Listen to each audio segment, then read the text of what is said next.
Another day, another basketball stories na naman ang pagkukwentuhan natin.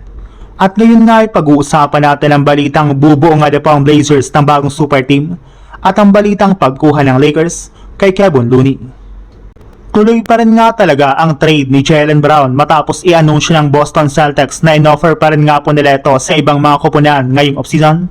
At eventually ay may mga nakakagulat na teams na rin naman nga po ang nagbigay ng interest sa pagkuha sa kanilang superstar, katulad na lang ng Portland Trail Blazers.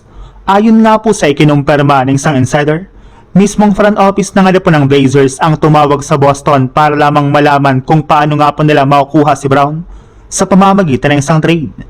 Sa ngayon nga po ay patuloy pa rin ang kanilang ginagawang negosasyon, since gusto nga po ng Blazers na makapag-compete na nga talaga ng maayos sa West next season sa inaasahan na pagbabalik at paglalaro ng muli sa kanilang lineup ni Damian Lillard. Gusto nga po nila na makakuha ng isang superstar katulad ni Brown na kaya talagang tulungan siya para mapalakas ang kanilang team, lalo na ang kanilang opensa. Magiging seryoso na nga po ang Blazers para maging championship contender at hindi isang hamak lamang na plain contender.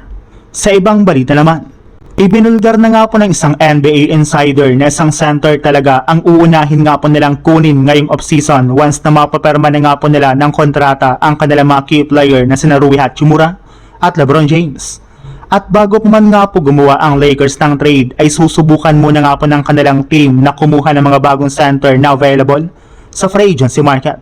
At isa nga po sa mga posibleng kunin dito ng Lakers ay si Kevin Looney na available na sa free agency market matapos nga pong tanggihan ito ang kanyang player option sa New Orleans Pelicans. Sa madaling salita, pwede na nga po siyang papermahin ng Lakers anumang oras once na bumukas ang free agency sa July. Maaari rin naman nga pong gamitin ng Lakers si Kevin Looney bilang kanilang pinakabagong backup center na pwede nga po nilang pamalit kay Jackson Hayes. Gayong mahusay rin naman nga po ito sa paggawa ng mga screen at meron pa itong galaw sa ilalim ng basket na makakatulong kay Luka Doncic.